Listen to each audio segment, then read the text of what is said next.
গীতাৰ অধ্যায় 18 শ্লোক নম্বৰ 62 ভগৱানে স্বয়ং কৈ আছে যে অৰ্জুন সেই পৰমেশ্বৰৰ শৰণলৈ যোৱা যাৰ কৃপাত পৰম শান্তি আৰু শাশ্বত স্থান অৰ্থাৎ সতলোক প্ৰাপ্ত হ'ব। সেই পৰমেশ্বৰ কোন হয়, ক'ত আছে, কেনেকুৱা? জানিবৰ কাৰণে নিশ্চয় শুনক জগতগুৰু তত্ত্বদৰ্শী সন্ত ৰামপাল দেৱ মহাৰাজৰ অমৃত বচন। সৰ্বপবিত্ৰ ধৰ্ম পবিত্ৰ শাস্ত্ৰৰ আধাৰত। ভালদৰে সাৱধানে কৰা। एक बकरी का बच्चा लेके उसका गला कटैया रे भोड़ी सी दुनिया सतगुरु बिन कैसे सरिया रे भोड़ी सी दुनिया सतगुरु बिन कैसे सरिया। এতিয়া আগতেতো বহুত বেয়া অৱস্থা আছিলে, এতিয়া ইমান কৰিবলৈ ধৰিলে যে যেনেকৈ গুৰগাঁৱৰ মাতাৰ মন্দিৰত গৈছিলে চুলি কটাবলৈ নৱজাত শিশু, ল'ৰা হওক বা ছোৱালী, তাতে গৈছিলে। আগতে প্ৰথম চলি তাতে গৈ নিবেদন কৰি আহিছিল দুৰ্গা মাক, সেই গুৰগাঁৱৰ মাতৃ। আৰু তাতে বৃদ্ধসকলে নিজৰ পুত্ৰ বোৱাৰীসকলক লৈ গৈছিলে, লগত সৰু নাতি। তাতে গৈছিলে, নাপিতসকলেও আছিলে তাত চুলি কাটিবৰ বাবে। আৰু নাপিতক কৈছিলে, লোৱা নাপিত, চুলি কাটি দিয়া, মাক দান দিম। এতিয়া সেই কেঁচিখনেৰে কচকৈ কাটিব ধৰিলে। আগৰ দিনত কেঁচিবোৰ ইমান দীঘল দীঘল আছিলে। এতিয়া বুঢ়ীজনীয়ে ক'লে, হে নাপিত, চাবা মোৰ নাতিৰ কেঁচা মূৰ হয়, কেঁচি যাতে লাগি নাযায়, সাৱধানে ভালদৰে সাৱধানে কৰা। এতিয়া পৰমাত্মাই ক'লে, अपने लला के बाल उतरवावे नौका देख के चीना लग जइया और एक बकरी का बच्चा लेकर उसका गला कटैया रे भोड़ी सी दुनिया। নিজৰ সন্তানৰ বাবে ইমান মৰম, নিজৰ ইমান মমতা যে কেঁচিৰো ভয়। আৰু এটা ছাগলী বলি দি এনেকৈ কৈ যে মাক নিবেদন কৰিছো, মায়ে কেতিয়াবা ছাগলী খাব পাৰে নেকি? এই জিভাৰ সোৱাদৰ বাবে দুষ্টসকলে নিজৰ স্বাৰ্থৰ বাবে আজে বাজে নিয়ম বনাইছে। ভক্তি একো নাছিলে, সহজ সৰল আত্মা আছিলে, শ্ৰদ্ধালু আছিল, তেওঁলোকক দুষ্টলোকে প্ৰভাৱিত কৰিছিল। আৰু ভগৱানৰ ভয়ত নিজৰ পৰিয়ালৰ সুখ শান্তিৰ বাবে আৰু পাপ কৰিবলৈ ধৰে। এজন ভকতে কৌতুক শুনালে, তেওঁ ক'লে, এই গুৰগাঁৱৰ মাতা মন্দিৰ চৰকাৰী ঠিকাৰ দৰে চৰকাৰৰ অধীনত আহিল। আৰু চৰকাৰে যিদৰে নিলামত দিয়ে, ধৰা হ'ল 2 লাখ টকা চৰকাৰক জমা দিব লাগিব, বাকীখিনি নিজৰ যিমানেই পূজা পাঠৰ দান আহিব। মানুহজনে লৈ ল'লে 2.5 লাখত। আৰু অন্তিম দিনত তেওঁ হিচাপ কৰিলে, এতিয়া আৰু খুব বেছি 100-200 মানুহ আহিব পাৰে, এতিয়া আৰু কোনো দান বৰঙণি নাহিব পূজাৰ সামগ্ৰী। তেওঁ হিচাপ উলিয়ালে যে 50,000ৰ হানি গ'ল আৰু 50,000 ঠিকাদাৰে এষ্টিমেট কৰি লৈছিল। ইমানতে বুঢ়ী এজনী আহিল। তেওঁ বুঢ়ীক ক'লে, আইতা আপুনি কিয় আহিছে? বুঢ়ীয়ে ক'লে, ভাই, মোৰ নাতিৰ পাইলছ হৈছে আৰু মাতাৰ দ্বাৰাই ঠিক কৰাবলৈ লৈ আহিলোঁ। তেওঁ ক'লে, মা দেৱীয়ে পাইলছ লগাইহে দিয়ে, ভাল নকৰে। তেতিয়া বুঢ়ীয়ে ক'লে, আৰু দুষ্ট এনেকৈ কিয় কৈছা? মানুহজনে ক'লে, 50,000 মোক পাইলছ দিলে, 50,000 লোকচান ভৰিলোঁ। এতিয়া কি ক'লে পৰমাত্মাই কয়, ते अपने लला के बाल उतरवावे और देखें चीना लग जइया और एक बकरी का बच्चा लेके और उसका गला कटैया रे भोड़ी सी दुनिया। এনেকুৱা জুলুম কৰা আৰু ঘৰত সুখ বিচৰা, এতিয়া এই গোটেইখিনি কাৰণ এই অজ্ঞানী সন্ত ঋষি মহৰ্ষিসকলৰ আছিলে, যিসকলে আমাৰ পূৰ্বপুৰুষসকলক মিছগাইড কৰিছিলে। তেওঁলোকে ভগৱানক ভয় কৰিছিলে, পূৰ্ণ ৰূপেৰে পৰমাত্মাৰ ওপৰত সমৰ্পিত আছিলে। আৰু এই দুষ্ট লোকসকলে তেওঁলোকক বিভ্ৰান্ত কৰি ক'ত লৈ গৈ এৰিলে। এতিয়া কেনেধৰণৰ পূজাৰ আৱিষ্কাৰ কৰিলে। এগৰাকী হৈ মাৰ ব্ৰত আছিলে, হৈ কমৈ বুলি কয়। কবিৰ পৰমাত্মাই কৈছিলে, আপে লিপে আপে পোতে আপে বনাवे ओई और उस पे बुढ़िया पुत्र मांगे तेरी अकल कड़े ते खोई। এগৰাকী হৈ মাত বুলি বনাই লৈছিলে, চিত্ৰৰ দৰে বনাই লৈছিলে। এতিয়াতো কাগজৰো বনোৱা পোৱা যায়, ইয়াক ছপাই দিয়ে দুৱাৰত। আৰু ইয়াৰ আগত বহি এনেকৈ কয়, মোৰ গাখীৰত আৰু মোৰ নাতিসকলৰ মাজত সুখ বজাই ৰাখক। কোৱা হয়, পত্থৰ পূজে জাতি পূজে সিৰ তুলসা কে হো, মেৰে দুধ পুত মই খেৰ ৰাখিয়ে নপূজো হো তই। এতিয়া কি কয় যে কিছুমানেতো গছক পূজে আৰু কিছুমানে পাথৰক পূজে আৰু কোনোবাই তুলসীক পূজা কৰে, তুলসীক মা বনাই লয়। सिर तुलसा के हो और उन दिनों का मेरे दूध पूत में खैर राखिए न पूजू हो तो কোৱাচোন এইবোৰ পূজা আছিল নেকি? আমাৰ গছক পূজা কৰোঁ অথবা তুলসী গছক, এয়া বনৌষধিহে আৰু ইয়াক মাহ বনাই লৈ ইয়াৰ আগত মূৰ ধুৱাই আছা। আমাক ৰক্ষা কৰক। পৰমাত্মাই কয়, তোমাৰ তুলসী মাক ছাগলীয়ে খাই পেলালে। এতিয়া তেওঁ নিজৰ ৰক্ষা কৰিব নোৱাৰিলে তোমালোকৰ কি ৰক্ষা কৰিব? আকৌ কি ক'লে, कच्चा पक्का भोजन बना के माता पूजने गैया, उस माता ऊपर कुत्ता मुते वो क्यों ना मर गैया रे भोड़ी सी दुनिया, सतगुरु बिन कैसे सरिया रे भोड़ी सी दुनिया, सतगुरु बिन कैसे सरिया। এতিয়াও এই নীতি নিয়মবোৰ বহুত গভীৰভাৱে পালন কৰে, কিন্তু আমি ইয়াৰ পৰা পৰিত্ৰাণ পালোঁ 15-20 বছৰ হৈ গ'ল মালিকৰ দয়াৰে, নহ'লে আমিও সেই কেটেগৰীতে আছিলোঁ। যি নহওক, আমাৰ আইতাসকলে কি কৰিছিল? ৰুটি বনাইছিলে, কেঁচা পকা তেলত ভাজে আৰু তেলত, সৰিয়হৰ তেলত, আৰু মাতা দেৱীক ভোগ লগাবলৈ গৈছিলে। আৰু মাতা কেনেকুৱা, 4টা ইটা থৈ মাটিৰ দম বনালে। ইমান ওখ মাতাৰ মহল, সেই 4টা ইটা এনেকৈ থৈ ওপৰত, আৰু তাতে এনেকৈ লাইন লাগি থাকে, কোনোজনী গৈ থাকে, কোনোজনী আহি থাকে, আৰু তাতে 10-20টা কুকুৰ এনেকৈ থিয় হৈ থাকে। সেই বুঢ়ীয়ে সেই ভোগ নিবেদন কৰি তললৈ আহি নাপায়, এই সময়তে সেই কুকুৰে খাই পেলায়। ইটোৱে সিটোৰ লগত কাজিয়া কৰে, খাই সেই মাতা দেৱীৰ নম্বৰ নাহোঁতে সিহঁতে খাই শেষ কৰে। আৰু তাৰপিছত এইবোৰৰ ওপৰতে আকৌ পেচাব কৰি ওলাই আহে। এতিয়া পৰমাত্মাই কয়, এতিয়া পূজাৰ বাবে যিবোৰ ৰুটি বনাইছিলে সেইবোৰ কেঁচা পকাই আছিলে, কাৰণ জানিছিলে এইবোৰ কুকুৰেই খাব। যদি কোনোবাই দেৰি কৰিছিল, খুৰী বাইদেৱে, তেতিয়া আইতাই কৈছিলে যে সোনকালে বনোৱা, দেৰি হৈছে। যেনেকুৱা হয় হওক, যেনেকৈ আছে তেনেকৈয়ে ফটাফট লৈ গৈছিল। তেওঁলোকে জানিছিল যে কুকুৰেই খাব, কোনো মানুহেতো খাব নোৱাৰে এইবোৰ। গতিকে ক'ব, এইটো বিচৰা হৈছে যে পূজাৰ জৰিয়তে নিজৰ ঘৰত সুখ বিচাৰিছা। এনেকুৱা সাধনা কৰি আমি মংগলৰ বাবে অপেক্ষা কৰিছিলোঁ। আমাৰ ওপৰত এনেকুৱা দুখ কষ্ট জাপি দিছে অজ্ঞানী ঋষি মহৰ্ষিসকলে, গুৰুৱে। আকৌ কি কৈছে, जीवित बाप गेल लट्ठम लट्ठा और मुए गंग पोचैया, जब आवे आसोज का महीना फिर वो कौआ बाप बनैया रे भोड़ी सी दुनिया, गुरु बिन कैसे सरिया रे भोड़ी सी दुनिया, सतगुरु बिन कैसे सरिया। এতিয়া কৈছে, যেতিয়া দেউতা জীৱিত আছিল তেতিয়াতো গুৰুত্ব নাছিল, তেখেতৰ লগত কোনো ধৰণৰ ভাল ব্যৱহাৰ কৰা নাছিলে, আৰু মৰাৰ পিছত এনেকৈ কয়, তেওঁক গংগাত প্ৰবাহিত কৰি আহা, তেখেতৰ গতি কৰোৱা। সেই হাড়বোৰক উঠাই আকৌ গংগাত লৈ যায়, গংগাত, আৰু সেই গংগাৰ ঘাটত বহি থাকে সেই নকলি গুৰু। এজন ব্যক্তিৰ পত্নীয়ে নাম লৈ ৰাখিছিল ইয়াৰ পৰা। সেই ছোৱালীজনীয়েতো গোটেইবোৰ কথা বুজি পালে, কাৰণ ইয়াত আহিলে সকলো জ্ঞান অৰ্জন হয়। এতিয়া আজিকালিতো এনে বালক নাই, জ্ঞানৰ জৰিয়তে গম পোৱা যায়। গতিকে সেই ছোৱালীজনীৰ দৃঢ় বিশ্বাস হৈ গ'ল। তেওঁৰ স্বামীৰ বিশ্বাস হোৱা নাছিলে, আৰু তেওঁ মানাও কৰিছিলে যে স্বাৰ্থ, এই যি অস্থিৰ উঠাই লৈ গৈ গংগাত প্ৰবাহিত কৰে, তাৰ পৰা একো লাভ নাই। আৰু তেখেতক গোটেই ঘটনাবোৰৰ বিষয়ে শুনাইছিল যে এনেকৈ হয়, তেনেকৈ হয়। তেওঁ নামানিছিল, এনেকৈ কয় যে তুমি আজে বাজে কথা কৈছা, আৰু লোক লাজ এইবোৰতো কৰিব লাগিবই। তেওঁ সেইকাৰণে নাম লোৱা নাছিল। এতিয়া মোৰ দ্বাৰা নাম লোৱা নহ'ব, দেউতা যদি মৰে মইতো অস্থি নিমেই, মানুহে কি ক'ব।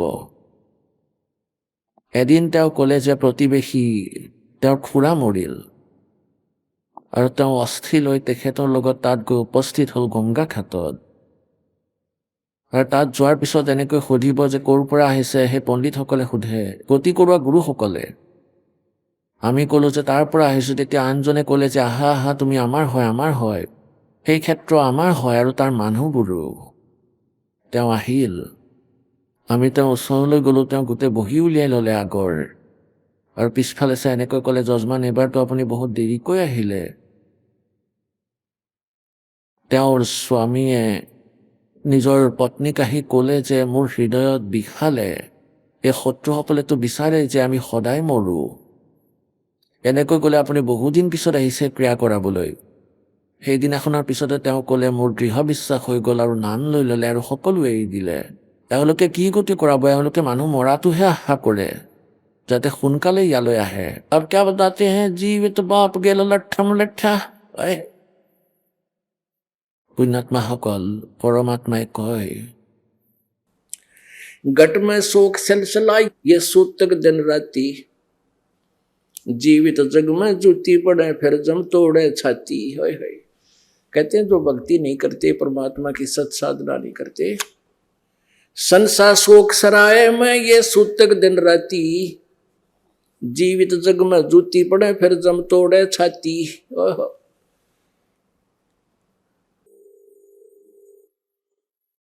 পুণ্যাত্মাসকল, এইবোৰ এনেকুৱা গহীন জ্ঞান, এনেকুৱা গহীন বচন পৰমাত্মাৰ, এইবোৰ একেবাৰে সঠিক হয়, কিন্তু আমি এইবোৰৰ পৰা বহু দূৰত আছিলোঁ। সেইকাৰণে আমি সেই সমাজ ব্যৱহাৰত থাকিও নিজৰ ক্ৰিয়াবোৰক সঠিক কৰিবলৈ সক্ষম নহওঁ। এজন ব্যক্তিৰ 4জন পুত্ৰ আছিল, কৃষক আছিল। প্ৰথমে তেওঁৰ ওচৰত 4-5 একৰ মাটি আছিল। পাছত তেওঁ গোটেই জীৱন পৰিশ্ৰম কৰি, মজদুৰি কৰি, পশুতকৈও বেছি পৰিশ্ৰম কৰি তেওঁ 20 একৰ মাটি গোটাইছিলে। 16 একৰ আৰু কিনিলে সন্তানসকলৰ বাবে। এতিয়া মনুষ্য জীৱনত যি কৰিবলগীয়া আছিল সেয়াটো নকৰিলেই, 4 সন্তানৰ বিবাহ কৰালে। এতিয়া সন্তান পৃথক পৃথক হৈ গ'ল, বৃদ্ধৰ বেমাৰ হৈ গ'ল, পেৰালাইচিছ হ'ল। এতিয়া প্ৰথমে লোক লাজত ডাঙৰ পুত্ৰই তেওঁক চম্ভালিলে। এমাহ পিছত তেওঁৰ পত্নীয়ে হাত উঠাই দিলে যে ক'লে মোৰ দ্বাৰা এয়া নহ'ব, তোমাৰ দেউতাক তুমি চম্ভালা। এতিয়া তাৰ দ্বাৰাও সেৱা নহ'ল, দোষী হ'বলৈ ধৰিলে। সময়ত গা নোধোৱাই, আহাৰ খুৱাব নোৱাৰে, কামত ব্যস্ত হৈ থাকে।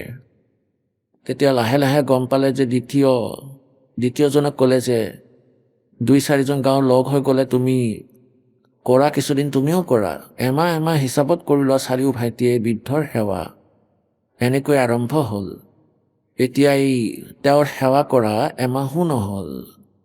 এমাহৰ পিছত দ্বিতীয়জনৰ বাবে এৰিটো দিলে, কিন্তু নোৱাৰিলে। ঠাইতে পেচাব পায়খানা কৰে, লেতেৰা হয়। শেষত কি কৰিলে, আত্মীয়সকল একত্ৰিত হ'ল। এতিয়া তেওঁলোকে ক'লে ভাই তোমালোকে এইটো কৰা, তোমালোকৰ ইমান মাটি আছে, 4জনৰ 4কে 16 আৰু 4 বৃদ্ধৰ ভাগত দিয়া। তেওঁৰ ভাগত যি 4 একৰ পৰিল সেয়া লৈ লোৱা আৰু তেওঁৰ সেৱা কৰি লোৱা যোনে কৰা। তেতিয়া সৰুজনৰ পত্নীয়ে ক'লে যে আমি কৰিম সেই লোভত। এতিয়া তেওঁ ৰাখিলে। এমাহ 20 দিনটো তেখেতৰ সেৱা কৰিলে। পাছত এনেকৈ ক'লে যে মাটিও লৈ লোৱা, বৃদ্ধকো লৈ লোৱা, আমাৰ প্ৰয়োজন নাই। পঞ্চায়ত বহিল।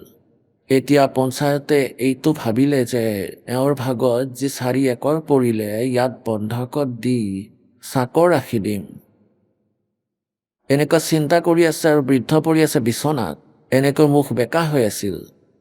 আৰু নাতি আহিলে সৰুটো, তেওঁ ক'লে আহা, ক'বতো নোৱাৰে।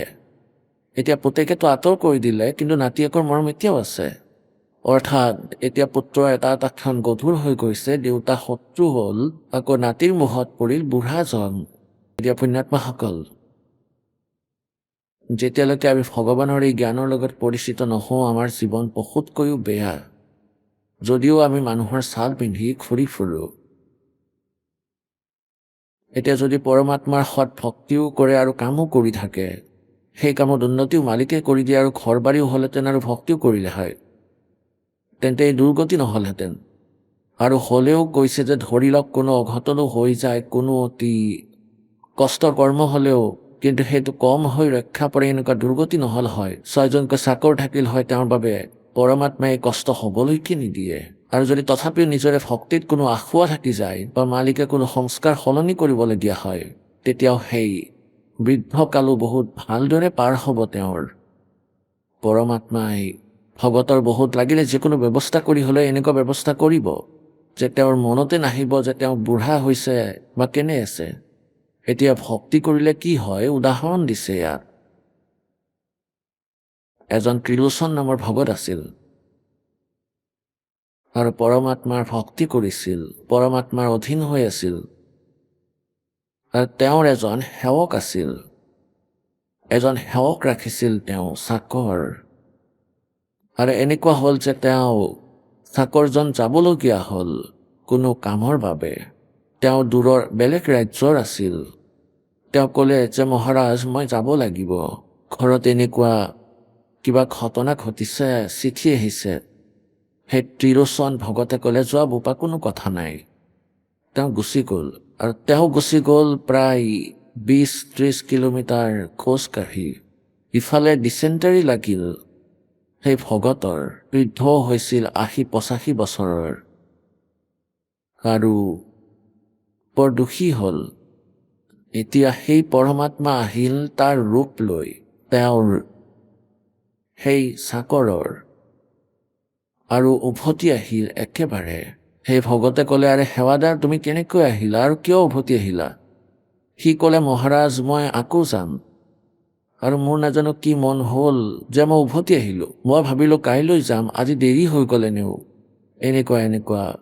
গতিকে এতিয়া মই নাযাওঁ, আপুনি বেমাৰত পৰিছে, আপুনি যেতিয়া ঠিক হৈ যাব, সুস্থ হৈ উঠিব তেতিয়া যাম। এমাহলৈকে সেই পৰমাত্মাই চাকৰৰ ৰূপ লৈ সেই গু পেলালে। তাতেই বিচনাৰ ওচৰত বহি তেওঁ পায়খানা কৰিছিল আৰু তাক উঠাই বাহিৰত পেলাই আহে আৰু তেওঁৰ হাতো ধুই দিয়ে, তেওঁ গা পা ধুৱাই, কাপোৰ ধুই দিয়ে, ৰুটি বনায় আৰু মৰমেৰে খুৱায়।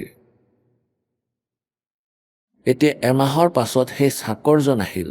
সেই চাকৰজন আহি গাঁৱত প্ৰৱেশ কৰিলে আৰু সিফালে পৰমাত্মা ওলাই গ'ল। এতিয়া সেই চাকৰজনে খোৱা বস্তু আনিছিল ঘৰৰ পৰা, তাৰ তাত যি পায় সেইবোৰ, কিছু তিয়হ আনিলে, কিছু আপেল আৰু কিছু চুৰমা লৈ আহিছিল আহোঁতে।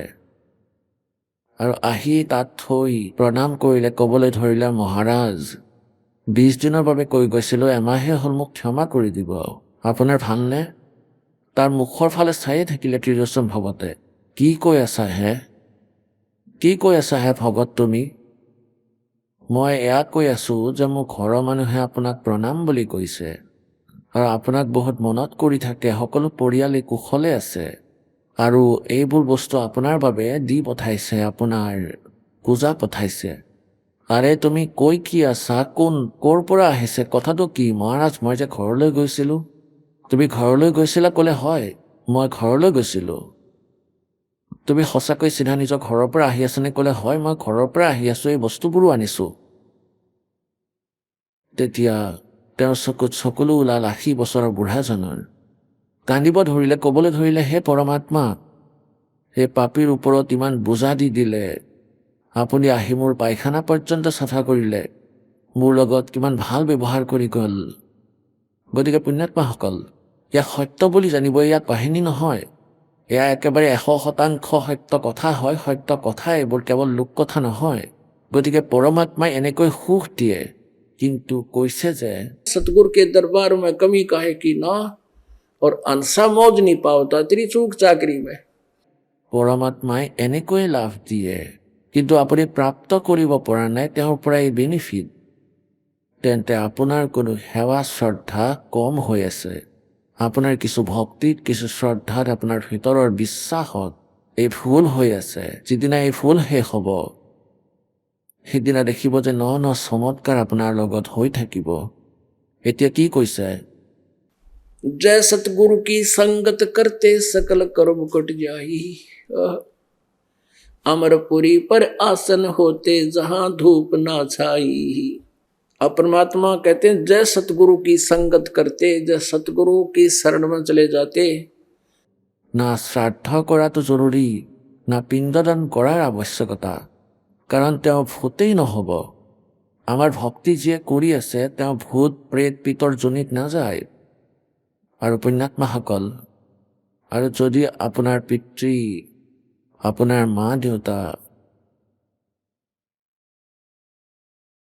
কাৰণ এইটো সকলোৱে জানে যি ভক্তি কৰি যোৱা নাই তেওঁ কোনো নহয় কোনোজনীক কষ্ট ভোগ কৰি আছে, ক'ৰবাত ভূত অথবা পশু পক্ষীৰ জনিত আছে।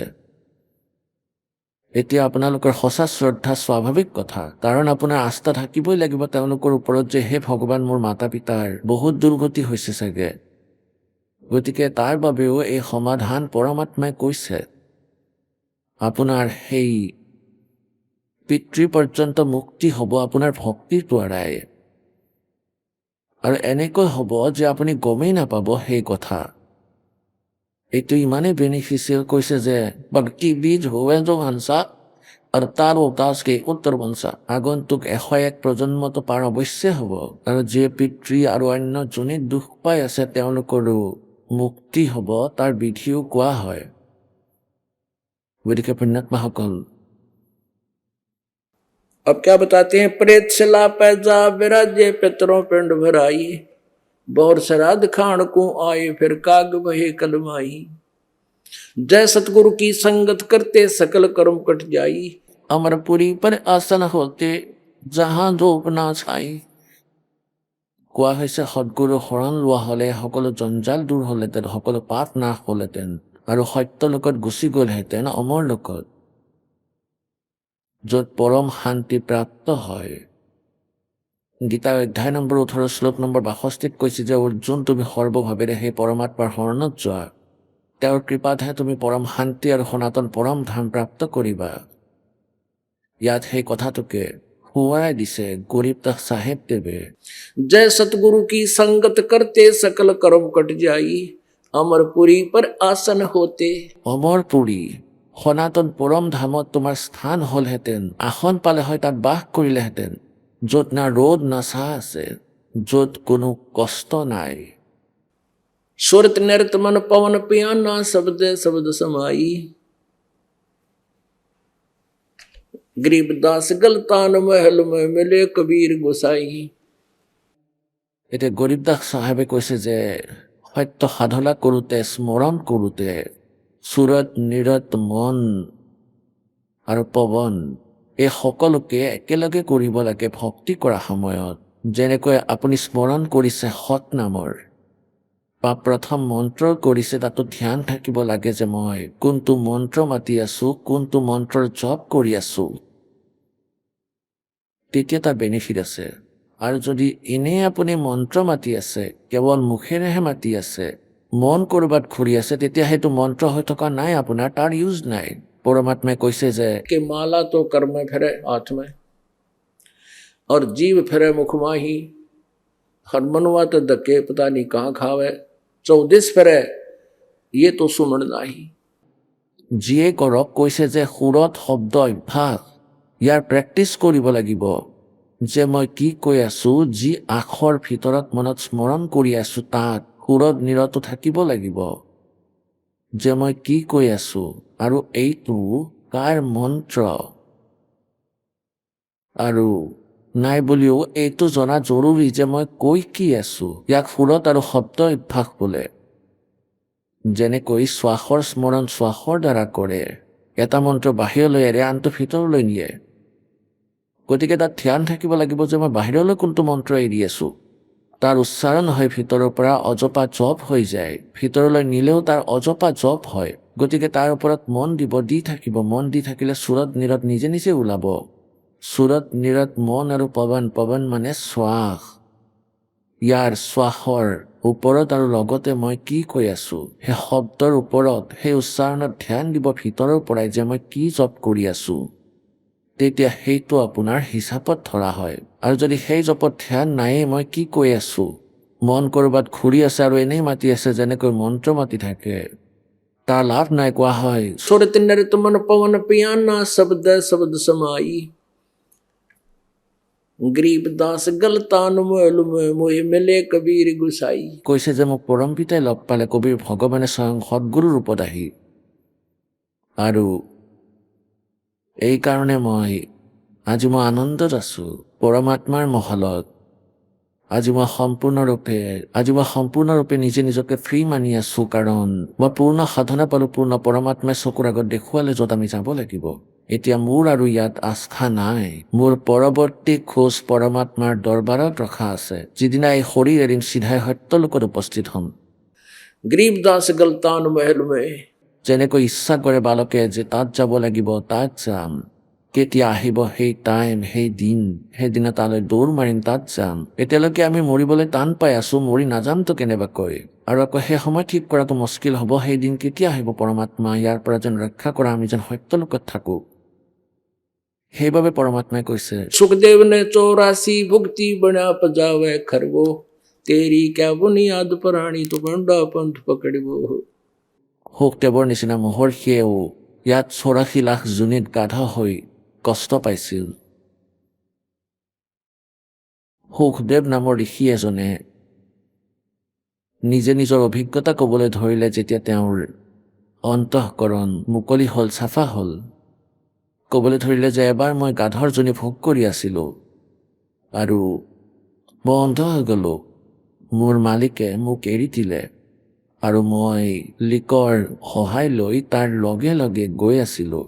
লিকত 2-3 কিলোমিটাৰ গৈ সন্মুখত এটা নলা আছিল।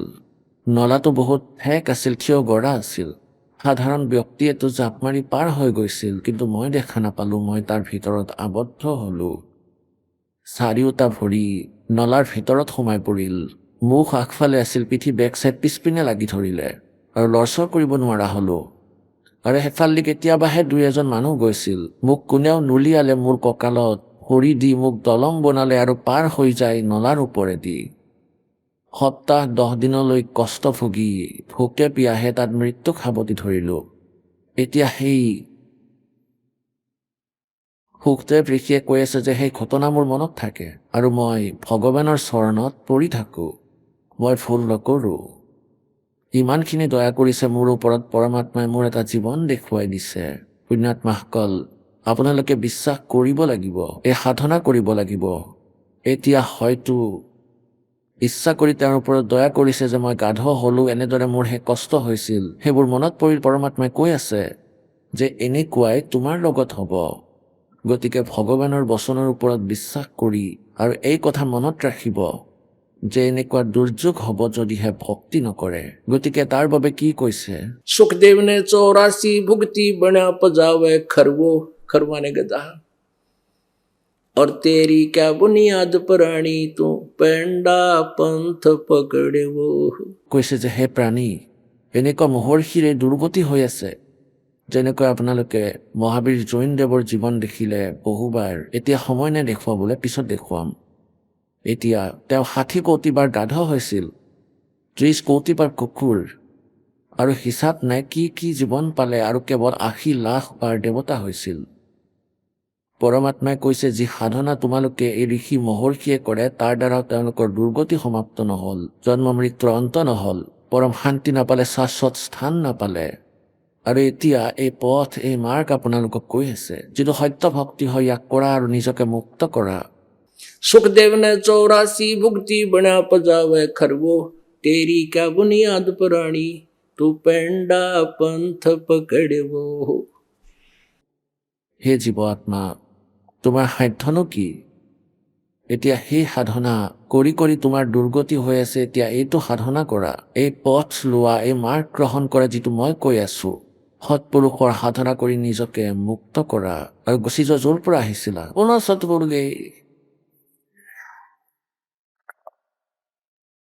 পৰম পিতা পৰমাত্মা পূৰ্ণ ব্ৰহ্ম সৰ্বসৃষ্টি ৰচয়িতা কুল মালিক কবিৰ দেৱ,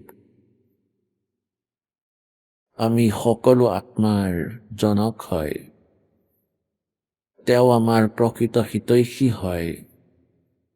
আমি আমাৰ ভুলৰ বাবে নিজৰ পৰমাত্মাৰ পৰা বিমুখ হৈ পৰিলোঁ।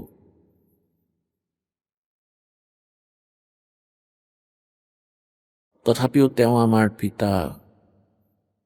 আমাৰ সন্তানৰ এই ভুল ক্ষমা কৰাৰ উদ্দেশ্যেৰে ইয়ালৈ আহে আৰু আমাক সেই বিশেষ জ্ঞান দিয়ে আমি কোন, ইয়াত আমাৰ উদ্দেশ্য কি আৰু আমি কোনখন ঠাইত বাস কৰি আছো। এই ঠাই বসবাসৰ উপযুক্ত নহয়, কিন্তু দুখ সহ্য কৰাত আমি ইমানেই অভ্যস্ত হৈ পৰিলো যে আমাৰ এই দুখ যেন নলগা হ'ল। পৰমেশ্বৰ আহি, পৰমাত্মা স্বয়ং আহি আমাক জ্ঞান দিয়ে যে তোমালোকে ইয়াত ভুল স্থানত বাস কৰি আছা। তোমালোকৰ লগত এটা বহুত ডাঙৰ ষড়যন্ত্ৰ কৰা হৈছে আৰু এটা বিশেষ ষড়যন্ত্ৰ কৰি তোমালোকক ইয়াত বন্দী কৰি থৈছে। আপোনালোকৰ বুদ্ধি বহুত দুৰ্বল কৰি দিলে। পৰমেশ্বৰ কবীৰদেৱে আমাক মনত পেলাই দিয়ে, তোমালোক জীৱ হৈ গলা, তোমালোক হংস আছিলা। मेरे हंसा बाई हंस रूप था जब तू आया। मेरे हंसा बाई हंस रूप था जब तू आया। अपना स्वरूप भूल मैं भूला, तात जीव कहाया। मेरे साधो भाई हमसे रूप था जब तू आया। मेरे हंसा भाई हमसे रूप था जब तू आया। যি সময়ত আমি এই কালৰ লগত ইয়ালৈ আহিলো, এই লোকত, সেই সময়ত আমি সকলো নিজৰ সত্য ভক্তিৰ উপাৰ্জনেৰে পৰিপূৰ্ণ আছিলো। আমি আমাৰ সকলো উপাৰ্জন লৈ ইয়াৰ লগত বহি আহিলো।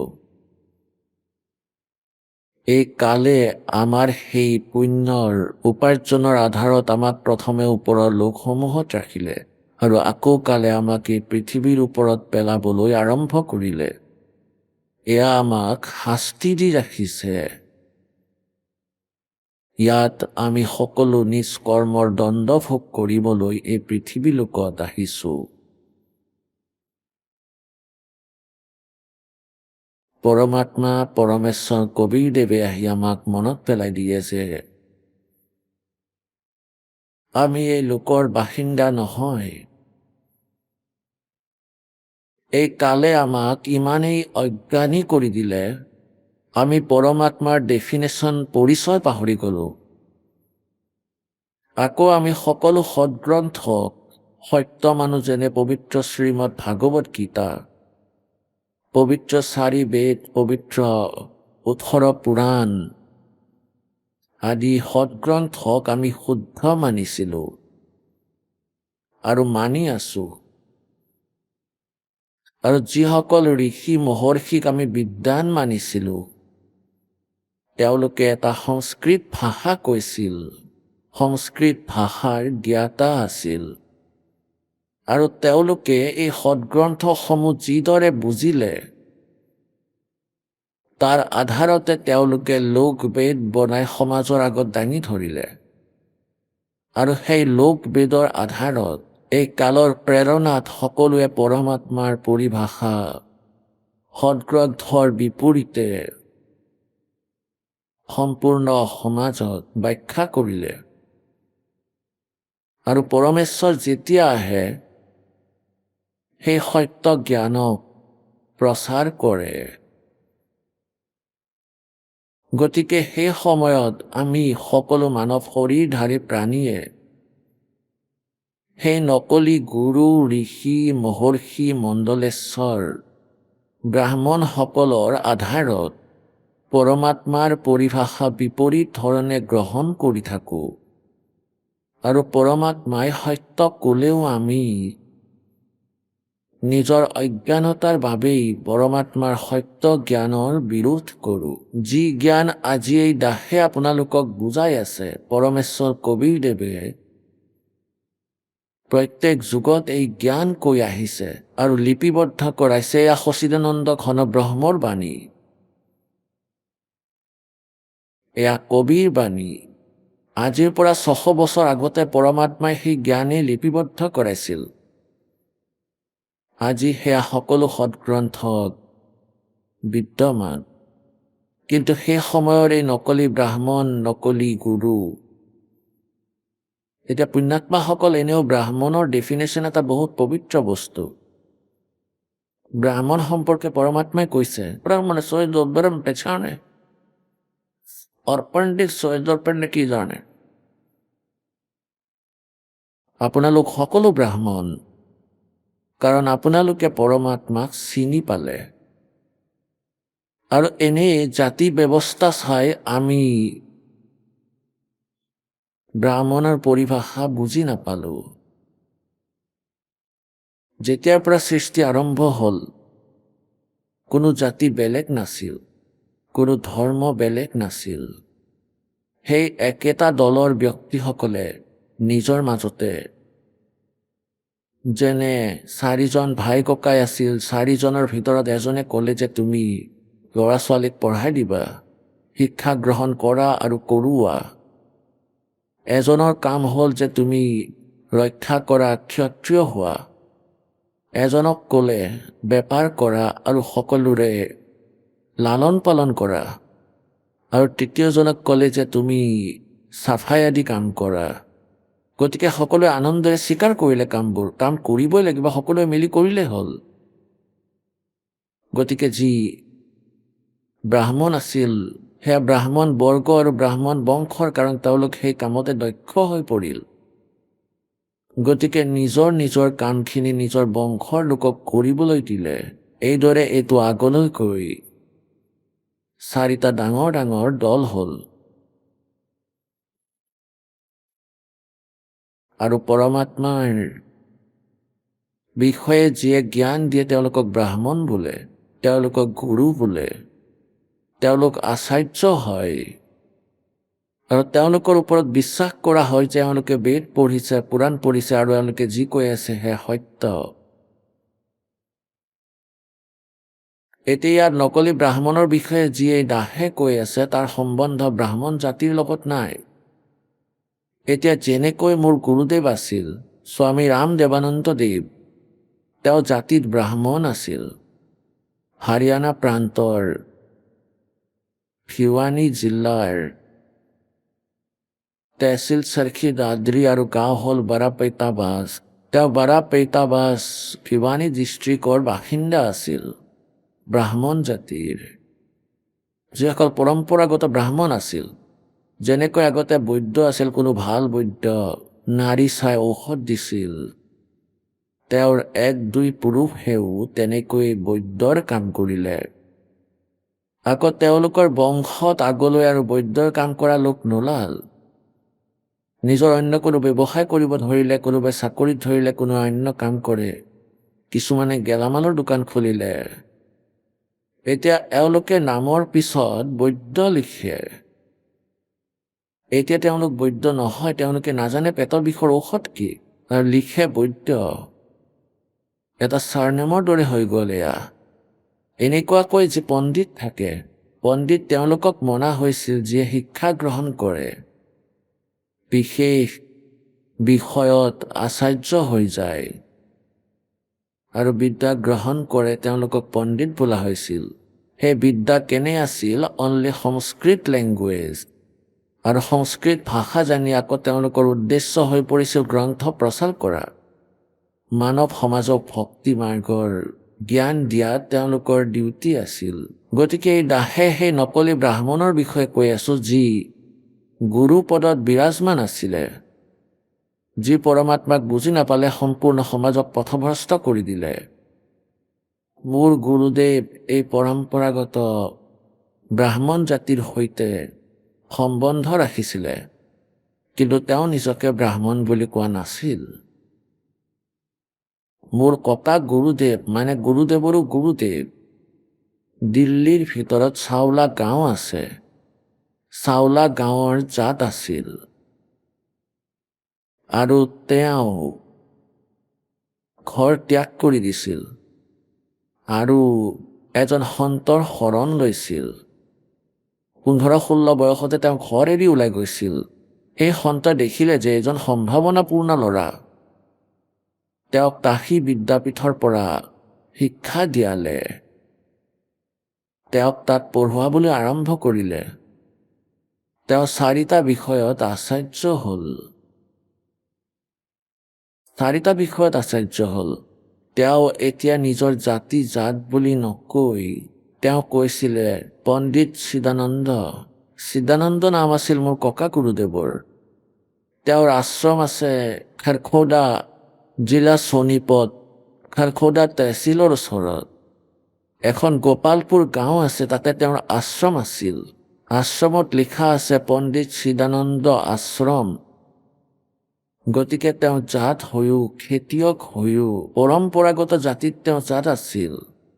কিন্তু তাৰ কৰ্মৰ দ্বাৰা আকৌ ব্ৰাহ্মণ বুলি খ্যাতি লভিলে, কাৰণ তেওঁ কাশী বিদ্যাপীঠৰ পৰা এই শিক্ষা গ্ৰহণ কৰিছিল, পণ্ডিতৰ শিক্ষা, অৰ্থাৎ আধ্যাত্মিক জ্ঞানৰ। এতিয়া পুণ্যাত্মাসকল, আমাৰ উদ্দেশ্য কোনো জাতি বিশেষে নহয়, বৰঞ্চ কাৰণ এইটা সুশিক্ষক হয়, আধ্যাত্মিক শিক্ষক।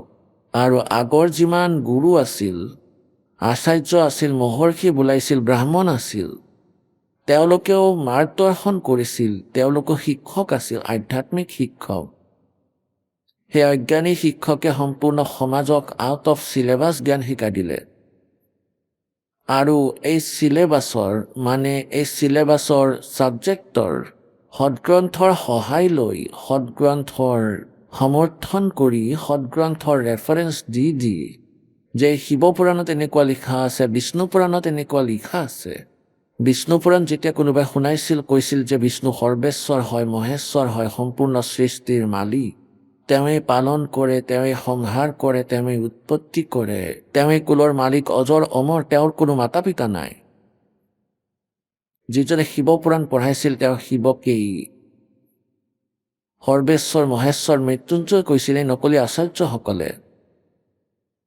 যাৰ নিজৰ চিলেবাছৰ জ্ঞান নাই, ছাবজেক্টৰ জ্ঞান নাই, গতিকে তেওঁ টিচাৰ নহয়, তেওঁতো একেবাৰে ডুপ্লিকেট নকলি মানুহ। গতিকে পুণ্যাত্মাসকল, পৰমাত্মা যেতিয়া আহিছিল, তেওঁ যথাৰ্থ জ্ঞান দিছিল। কিন্তু এই নকলি গুৰুসকলে, ব্ৰাহ্মণসকলে পৰমাত্মাৰ সেই জ্ঞানক জনতাৰ ওচৰলৈ যাবলৈ নিদিলে, ইমান তীব্ৰ বিৰোধ কৰিলে যে পৰমাত্মা কবিৰ দেৱক অনেকবাৰতো মাৰিবলৈ চেষ্টা কৰিলে। কাৰণ জ্ঞানৰ আধাৰত সেই পৰমাত্মাৰ সন্মুখত থিয় হ'ব নোৱাৰিছিল, তেওঁলোকক পৰাস্ত কৰিছিলে দাতাই। কবি পৰমেশ্বৰে এটাই প্ৰশ্ন কৰিছিল সেই আচাৰ্য মণ্ডলেশ্বৰৰ ওচৰত থিয় হৈ, कि कौन ब्रह्मा का पिता है, कौन विष्णु की माँ, शंकर का दादा कौन है, हमको दे बता। এই কথাত ভিত্তি কৰি সেই নকলি গুৰু আচাৰ্য ব্ৰাহ্মণে কৈছিলে যে কবিৰে মিছা মাতিছে, তেওঁ ব্ৰহ্মা বিষ্ণু মহেশ্বৰৰ আলোচনা কৰিছে, আমাক সুধি আছে ব্ৰহ্মা বিষ্ণু মহেশ্বৰ মাতা পিতা কোন, তেওঁলোকৰ ককা কোন হয়। আৰু কৈছিল সেই পৰমেশ্বৰে ব্ৰহ্মা বিষ্ণু মহেশ্বৰ বিষয়ত কৈছিলে নকলি ব্ৰাহ্মণ, নকলি গুৰু, ঋষি মহৰ্ষিৰ মতে এওঁলোক অজৰ অমৰ হয়, সৰ্বেশ্বৰ, মহেশ্বৰ, এওঁলোকৰ কোনো মাতা পিতা নাই। আৰু পৰমাত্মাই কৈছিলে যে के साच कहूं तो जग ना माने, झूठ कही ना जाई हो, साच न पूरा पावते इन झूठो जग प्रति आई हो।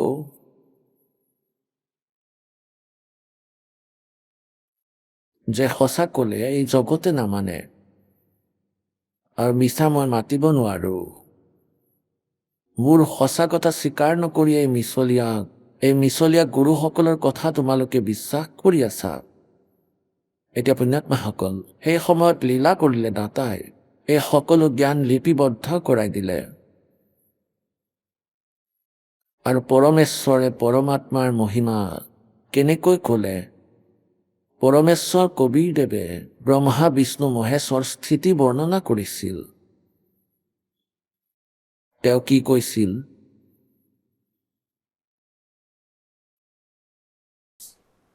धर्मदास ये जग बोराना, कोई न जाने पद निर्वाणा। यही कारण मैं कथा पसारा, अब जग से कहिए वो राम नियारा। এতিয়া পৰমাত্মাই 600 বছৰ আগতেই কৈছিল কবিৰ পৰমেশ্বৰে, धर्मदास ये जग बोराना, कोई न जाने पद निर्वाणा। নিজৰ প্ৰিয় আত্মাক পৰমাত্মাই লগ পায়, তেওঁলোকক জ্ঞান দিয়াৰ উদ্দেশ্যৰে আহে। সেই পৰমাত্মা পূৰ্ণ ব্ৰহ্ম হয়।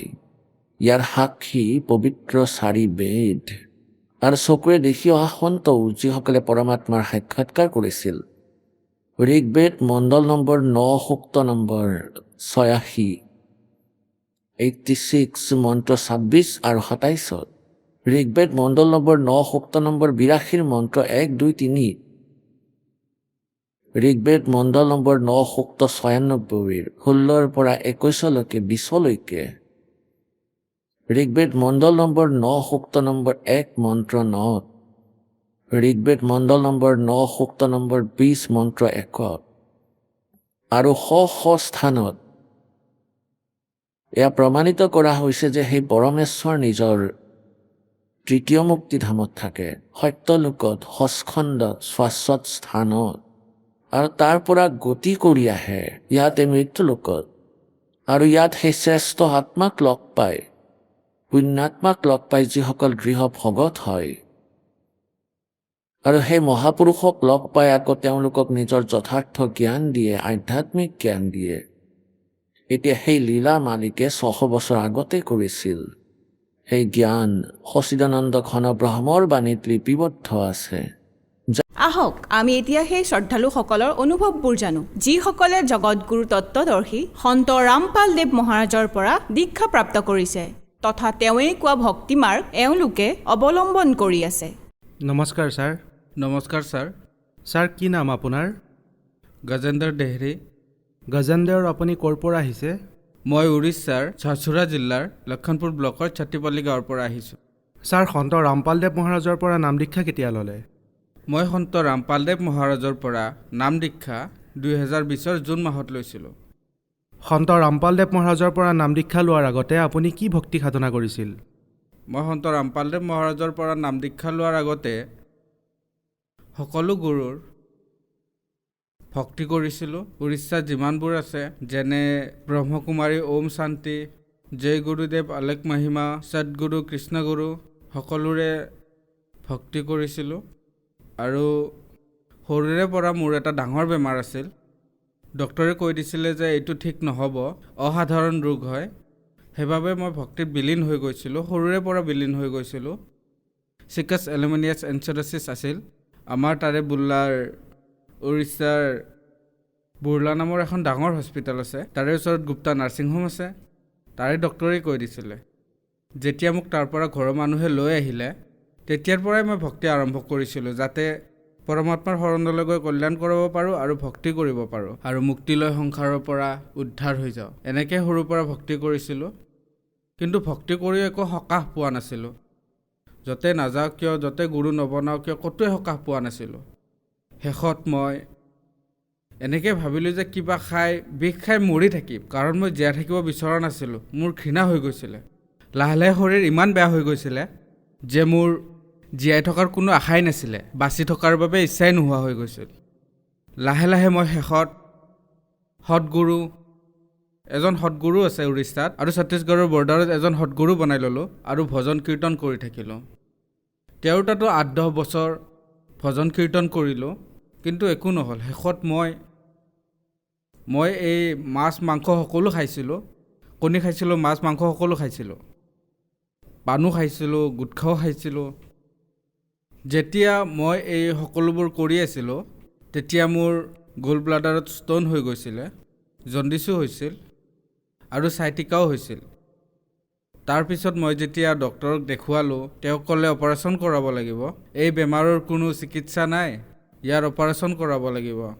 পিছত টিবিও হৈ গৈছিলে। ডক্টৰে ক'লে বহুত বেছিয়ে সমস্যা আছে। তেতিয়া মই ভাবিলোঁ যে মোৰ এতিয়া আৰু একো নহ'ব। ডক্টৰে এতিয়া অপাৰেশ্যনো নকৰোঁ বুলি ক'লে। মই বহুত দুৰ্বল আছিলোঁ, অপাৰেশ্যন কৰিলে মৰি থাকিম। গতিকে এনেকৈ মই বহুত মানুহক লগ কৰিছিলোঁ, ভক্তিৰ বিষয়ে আলোচনা কৰিছিলোঁ যে মই কি ভক্তি কৰোঁ, কেনেকৈ ভক্তি কৰোঁ, যাতে মই সকাহ পাওঁ। কাক গুৰু বনাওঁ? পুৰাণ শাস্ত্ৰত এনেকুৱা কোনো গুৰুৰে প্ৰমাণ নাই যাক মই গুৰু বনাইছিলোঁ, ভজন কীৰ্তন কৰিছিলোঁ। বেদ, বাইবেল, কোৰাণত এনেকুৱা কোনো নাছিল। মইতো হিন্দু, মুছলিম আৰু শিখ আৰু খ্ৰীষ্টিয়ান চাৰিওটা ধৰ্মলৈ গৈছিলোঁ। সকলো ভক্তি অনুভৱ কৰি ভক্তি কৰিছিলোঁ, একো সকাহ পোৱা নাছিলোঁ। শেষত এজন মোৰ মামা আছিলে, তেওঁ মোক জ্ঞান গংগা কিতাপখন দিলে। সেই জ্ঞান গংগা কিতাপখন পঢ়ি মই 7 বছৰমান থৈয়ে দিছিলোঁ। যেতিয়া মোৰ এই ষ্ট'ন হ'ল আৰু জণ্ডিছো হ'ল, তাৰ পাছত মই জ্ঞান গংগা কিতাপখন আকৌ বিচাৰিলোঁ আৰু পঢ়িলোঁ। তাতে প্ৰমাণ আছিলে যে আমি যিমানবোৰ ভক্তি কৰি আছিলোঁ সকলোবোৰ শাস্ত্ৰৰ বিৰুদ্ধে। কোনো প্ৰমাণ নাই বেদ শাস্ত্ৰ 18 পুৰাণত, বাইবেলত, কোৰাণ শ্বৰীফত ক'তোৱে লিখা নাই যে এওঁলোক পূৰ্ণ গুৰু হয়। আৰু মই ব্ৰহ্মা, বিষ্ণু, মহেশ্বৰৰ ভক্তি কৰিছিলোঁ। সৰুৰ পৰা শুনিছিলোঁ যে তেওঁলোক নাগবান, অবিনাশী নহয়, কাৰণ এওঁলোকৰ জন্ম মৃত্যু হয়। গতিকে মই সেই অবিনাশী পৰমাত্মাৰ সন্ধান কৰিছিলোঁ। আৰু মোক সেই অবিনাশী পৰমাত্মাৰ লগত কোন গুৰুৱে লগ কৰাই দিব? মোৰ এই অসাধাৰণ ৰোগটো সাধাৰণ কৰিবৰ বাবে, আৰোগ্য হ'বৰ বাবে ভাৰতত যিমানবোৰ গুৰু আছে, যেনে মধু পৰমাচ জম্মু কাশ্মীৰৰ, ধন সদগুৰু, সচ্চা সদা, প্ৰকাশ মুনি, যেনেকৈ উৰিষ্যাত ব্ৰহ্মকুমাৰী আছে, গায়ত্ৰী ধৰ্ম আৰু বেংগলোৰৰ সাই বাবা, সকলোৰে দুৱাৰত গৈছিলোঁ। ক'তোৱে ভাল পোৱা নাছিলোঁ। আৰু শেষত মোক মামাই জ্ঞান গংগা কিতাপখন দিছিলে। সেইখন মই পঢ়িলোঁ। তাতেই সকলো প্ৰমাণ আছিলে। যে গীতাত প্ৰমাণ আছে যে ভগৱান আৰু যাৰ কথা কৈ আছে যে সেই তত্ত্বদৰ্শী সন্ত শৰণলৈ যোৱা, তেওঁৱেই সঁচা গুৰু, পূৰ্ণ গুৰু, সম্পূৰ্ণ গুৰু হয়, তেওঁৱেই তোমাক পৰমাত্মাৰ প্ৰাপ্তি কৰাব। আৰু মই সেইখন পঢ়ি থৈ দিছিলোঁ। যেতিয়া মোৰ এই সমস্যা হ'ল, বেমাৰ হ'ল, ষ্ট'ন হ'ল, গ'ল্ড ব্লাডৰ ষ্ট'ন, তেতিয়া মই জ্ঞান গংগা কিতাপখন খুলিলোঁ আৰু পঢ়িলোঁ। তাৰপিছত মোৰ নাম লোৱাৰ বাবে জ্ঞান সকলোবোৰ পৰীক্ষা কৰি চালোঁ যে সন্ত ৰামপালদেৱ মহাৰাজ অৱতাৰ হয়নে নহয়। এতিয়া তেওঁৰ শিষ্যসকলে কৈ আছে, প্ৰমাণ দি আছে যে তেওঁ পূৰ্ণ গুৰু হয়, পৰমাত্মা হয়, আৰু তেওঁৰ শৰণলৈ গ'লে সকলোবোৰ ৰোগ কষ্ট দূৰ হৈ যায়, সুখ হয়, শান্তি হয়, সৎলোকৰ প্ৰাপ্তি হয়, মুক্তি হয়। মই পঢ়া শুনা কৰাই হয়, BA কৰিছিলোঁ। BA পঢ়াৰ পিছত যিহেতু মই পঢ়া শুনা কৰা, গতিকে নিৰীক্ষণ কৰিলোঁ যে সন্ত ৰামপালদেৱ মহাৰাজ কেনেকুৱা গুৰু আৰু কাৰ অৱতাৰ, যে পৰমাত্মা কোন হয়, পূৰ্ণগুৰু কোন হয়। এনেকৈ মই সকলোখিনি বেদ শাস্ত্ৰৰ মতে প্ৰমাণ চালোঁ। যেনে শ্ৰীমদ ভাগৱত গীতাৰ অধ্যায় 4 শ্লোক নম্বৰ 34 লিখা আছে যে অৰ্জুন, তুমি সৰ্বভাৱেৰে সৰলতাপূৰ্বক নিষ্কপট ভাৱেৰে সেই তত্ত্বদৰ্শী সন্তৰ শৰণলৈ যোৱা, তেওঁৱেই তোমাক তত্ত্বজ্ঞান দিব। আৰু সেই তত্ত্বজ্ঞান পাই তুমি সেই পৰম পদক বিচাৰি ল'বা, যলৈ গ'লে মানুহ সংসাৰৰ মাজলৈ ঘূৰি আহিবলগীয়া নহয়। তাৰপিছত মই 2 ধৰণৰ গীতা আনিলোঁ, তাতে ভেৰিফাই কৰিলোঁ, তাক মিলালোঁ যে সন্ত ৰামপালদেৱ মহাৰাজে জ্ঞান গংগা কিতাপত যিমানেই 18 পুৰাণ, 4 বেদ, 6খন শাস্ত্ৰ, বাইবেল গুৰু গ্ৰন্থত যিমানবোৰ প্ৰমাণ দিছে, সকলোবোৰ আনি মোৰ লগত যিমানবোৰ বেদ গ্ৰন্থ আছে তাতে মিলাই চালোঁ। ওচৰৰ গাঁৱৰ যিমানবোৰ মানুহৰ লগত মোৰ ওচৰত যিকেইখন নাছিল, সেইবোৰ মই ওচৰ পাজৰৰ গাঁৱলৈ গৈ মিলাই চালোঁ। যিমানবোৰ শ্লোক তাত লিখা আছিলে মিলাই চালোঁ, ঠিকেই আছিলে। আৰু মই বুজিলোঁ যে সন্ত ৰামপালদেৱ মহাৰাজ পূৰ্ণ পৰমাত্মা, অবিনাশী পূৰ্ণ ব্ৰহ্ম কবিৰ চাহেবৰ অৱতাৰ। কাৰণ বাইবেলত, অৰ্থডক্স বাইবেলত লিখা আছে যে কবিৰেই পৰমাত্মা। কোৰাণ শ্বৰীফত লিখা আছে যে আল্লাহ কবিৰ হয়। গুৰু গ্ৰন্থত লিখা আছে যে গুৰু নানকে কৈছে যে কবিৰেই পৰমাত্মা হয়। আৰু শ্ৰীমদ ভাগৱত গীতাৰ 17 নম্বৰ অধ্যায়ত কবিৰ চাহেবৰ নাম আছে। আৰু ভাগৱত গীতাৰ 7 নম্বৰ অধ্যায়ৰ 9 নম্বৰ শ্লোকতো আছে। সকলো মিলাই চালোঁ আৰু মানিলোঁ যে তেওঁৱেই গুৰু হয় আৰু কবিৰ চাহেবে পৰমাত্মা আৰু কবিৰ চাহেবৰ অৱতাৰ সন্ত ৰামপালদেৱ মহাৰাজ। তেতিয়া মই নাম ল'ম বুলি থিৰাং কৰিলোঁ। আৰু হাৰিয়ানাত যেতিয়া মই মোবাইলত সৎসংগ চালোঁ, তেওঁৰ সৎসংগ চালোঁ, তাত হালধীয়া শাৰীত যি নাম্বাৰ আহে, সেই হালধীয়া শাৰীত হাৰিয়ানাৰ আশ্ৰমত ফোন লগালোঁ। তাৰ পৰা আদেশ আহিলে যে আপুনি উৰিষ্যাৰ যি সম্বলপুৰ নামদান কেন্দ্ৰ আছে, ভুৱনেশ্বৰ আৰু কালাহান্দিতো আছে, যিখন ওচৰ তাৰে নম্বৰ দিম। তেতিয়া মই ক'লোঁ যে সম্বলপুৰ নামদান কেন্দ্ৰ মোৰ ওচৰ হ'ব। সন্ত ৰামপালদেৱ মহাৰাজৰ সম্বলপুৰত যি নামদান কেন্দ্ৰ আছে, 2020-21 অনলাইন মোবাইলত নামদান দীক্ষা ল'লোঁ। ছাৰ আপুনি কৈছে যে আপোনাৰ চিকল চাইল্ড নামৰ বেমাৰ আছিলে, জণ্ডিছ আছিলে, লিভাৰত কেঞ্চাৰ আছিলে, আপুনি কেইদিনমান পিছত মৰিব বুলি ডক্টৰে কৈছিলে। তাৰপিছত আপুনি সন্ত ৰামপালদেৱ মহাৰাজৰ পৰা নাম দীক্ষা ল'লে। তেন্তে কি আপুনি বেমাৰ ভাল পালেনে? যিমানবোৰ বেমাৰ আছিলে মই সকলোৰে পৰা লাহে লাহে ভাল পালোঁ। এতিয়া সুস্থ, মোৰ সকলো বেমাৰ দূৰ হ'ল। মই এতিয়া ভক্তি কৰি আছোঁ আৰু মোৰ যিমানবোৰ বেমাৰ আছিলে সকলোৰে পৰা পৰিত্ৰাণ পালোঁ। চিকল চেলৰ বাবে মই 24টা যি লাগিছিলে, ট্ৰামাডল লাগিছিলে, ডাইনাপাল লাগিছিলে, পেণ্ডৰ লাগিছিলে, এই সকলোবোৰ লগাইছিলোঁ। যিমান দেৰিলৈকে ইয়াৰ প্ৰভাৱ আছিল তেতিয়ালৈকে ভাল লাগিছিল। তাৰ প্ৰভাৱ শেষ হোৱাৰ পিছত ভাল নলগা হয়। এনেকৈয়ে মই চলি আছিলোঁ। আৰু যেতিয়া পৰমাত্মাৰ শৰণলৈ আহিলোঁ, মুক্তিদাতা সন্ত ৰামপালদেৱ মহাৰাজৰ শৰণলৈ আহিলোঁ, তেতিয়াৰ পৰা মই ভাল পাবলৈ ধৰিলোঁ আৰু মেডিচিন এৰি দিলোঁ। মেডিচিন, ঔষধ সকলো এৰিলোঁ। এতিয়া সুস্থ, এতিয়া পৰমাত্মাৰ ভক্তি কৰি আছোঁ। ছাৰ, মোৰ পইচা আৰ্থিক অৱস্থা বহুত বেয়া আছিলে, ঘৰত বহুত সমস্যা হৈছিল। সন্ত ৰামপালদেৱ মহাৰাজৰ দয়াত ঘৰত অশান্তি কম হ'ল আৰু আৰ্থিক স্থিতিও সলনি হ'ল। এতিয়া পৰমাত্মাৰ দয়াত সকলো ঠিকে আছে। ছাৰ, আপোনাৰ পঢ়া শুনা কি? মই পৰমাত্মাৰ দয়াত BA কমপ্লিট কৰিছোঁ আৰু উৰিষ্যাৰ যি উৎকল ইউনিভাৰ্চিটি আছে তাতে MBAৰ এডমিশ্যন লৈছোঁ আৰু এতিয়া পঢ়া শুনা আৰু ভক্তি দুয়োটাই চলি আছে। ছাৰ, আপুনি এজন শিক্ষিত মানুহ আৰু আপুনি কৈছে যে সন্ত ৰামপালদেৱ মহাৰাজৰ পৰা অনলাইনত নাম দীক্ষা লৈছে। আপোনাৰ বহুত বেমাৰ আছিলে। আপুনি কৈছে যে প্ৰায় সকলো ধৰ্মতে আপুনি গুৰু বনাইছে। জগন্নাথ মন্দিৰলৈ গ'ল, দেৱী দেৱতাৰ ওচৰলৈ গ'ল, ক'তোৱে ভাল নাপালে। কিন্তু আপুনি সন্ত ৰামপালদেৱ মহাৰাজৰ পৰা অনলাইন নাম দীক্ষা লৈ ভাল পাই গ'ল। এইটো কেনেকৈ সম্ভৱ? মুক্তিদাতা সন্ত ৰামপালদেৱ মহাৰাজে যি নাম দীক্ষা দিয়ে, যি মন্ত্ৰ দিয়ে, সকলোবোৰ শ্ৰীমদ ভাগৱত গীতাৰ 17 নম্বৰ অধ্যায়ৰ 23 নম্বৰ শ্লোকত ওম তৎসৎ যি আছে, সেইটোত 3বাৰকৈ পৰমাত্মাই নাম দিয়ে। গতিকে যেতিয়া আমি এই শাস্ত্ৰ অনুকূল ভক্তি কৰোঁ, মই শাস্ত্ৰ অনুকূল ভক্তি কৰিছিলোঁ, তেতিয়াহে মই লাভ পাবলৈ ধৰিলোঁ। স্বাস্থ্য সলনি হ'বলৈ ধৰিছিল, আৰোগ্য হ'ব ধৰিলোঁ। আৰু এয়াতো প্ৰমাণিত জ্ঞান হয়, প্ৰমাণিত ভক্তি, যি সৎগুৰু মুক্তিদাতা সন্ত ৰামপালদেৱ মহাৰাজৰ পৰা পাইছোঁ। ছাৰ, আপুনি কৈছে যে আপোনাৰ বহুত বেছি বেমাৰ আছিলে। এনেকুৱা বেমাৰ আছিলে যে সেয়া কেতিয়াও ভাল নহয়। আপুনি সন্ত ৰামপালদেৱ মহাৰাজৰ শিষ্যসকলৰ ইণ্টাৰভিউ চালে যে তেওঁলোকে ঠিক হৈ আছে, গতিকে আপুনিও ঠিক হ'ব। আজি আপুনি টিভিৰ সন্মুখত থিয় হৈ আছে আৰু আপুনিও এক উদাহৰণ। আৰু যিসকল আজি সমস্যাত আছে আৰু আপোনাক টিভিত দেখি আছে, তেওঁলোকক কি ক'ব? যিসকল মই যেনেকৈ সমস্যাত আছিলোঁ, পৰমাত্মাক বিচাৰি ফুৰিছিলোঁ, যিজন সৎগুৰুক বিচাৰি আছিলোঁ, যিয়ে শাস্ত্ৰ অনুকূল ভক্তি দিয়ে, পূৰ্ণ পৰমাত্মা হয়, তেনেকুৱা পৰমাত্মাক বিচাৰি বিচাৰি আজি তেওঁৰ দয়াত সেই গুৰুও বনালোঁ, সেই পৰমাত্মাও প্ৰাপ্ত কৰিলোঁ আৰু পৰমাত্মাৰ দয়াত যিবোৰ মোৰ বেমাৰ আছিল সকলোৰে পৰা আৰোগ্য হ'লোঁ। এতিয়া ভক্তি কৰি আছোঁ, সুস্থও আছোঁ, পঢ়িও আছোঁ।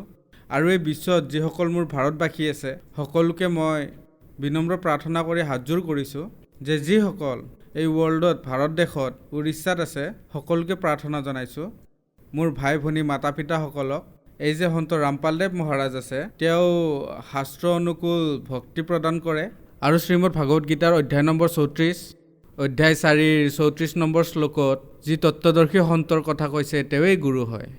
আৰু তেওঁৰ শাস্ত্ৰ অনুকূল ভক্তিৰে যিয়ে নাম দীক্ষা ল'ব, তাৰ পৰা মুক্তি পাব আৰু তেওঁ আৰোগ্যও হ'ব। এয়াই প্ৰমাণ আছে বেদ আৰু শাস্ত্ৰত। ছাৰ, সন্ত ৰামপালদেৱ মহাৰাজৰ পৰা নাম দীক্ষা কেনেকৈ ল'ব পাৰি? আমাৰ ভাৰতবৰ্ষৰ বহুতো টিভি চেনেলত সন্ত ৰামপালদেৱ মহাৰাজৰ সৎসংগ আহে, তাৰে তলত হালধীয়া শাৰী এটা আহে, তাত আশ্ৰমবোৰৰ নম্বৰ থাকে।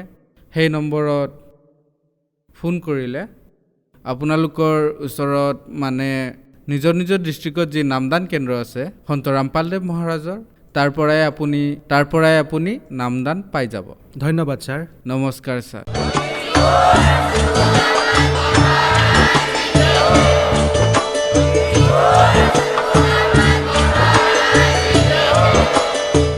আপুনি শুনি আছিলে জগতগুৰু তত্ত্বদৰ্শী সন্ত ৰামপালদেৱ মহাৰাজৰ মংগল প্ৰবচন। অধিক জানিবৰ বাবে ভিজিট কৰক আমাৰ ৱেবছাইট www.jagatgururampalji.org। সন্ত ৰামপালদেৱ মহাৰাজৰ শুভ আশীৰ্বাদত সমগ্ৰ বিশ্বতে 500তকৈও অধিক নাম দীক্ষা কেন্দ্ৰ আছে, য'ত সন্ত ৰামপালদেৱ মহাৰাজৰ দ্বাৰা বিনামূলীয়া নাম দীক্ষা দি থকা হৈছে। আপোনাৰ নিকটৱৰ্তী নাম দীক্ষা কেন্দ্ৰৰ ঠিকনা জানিবলৈ সম্পৰ্ক কৰক 8222880541।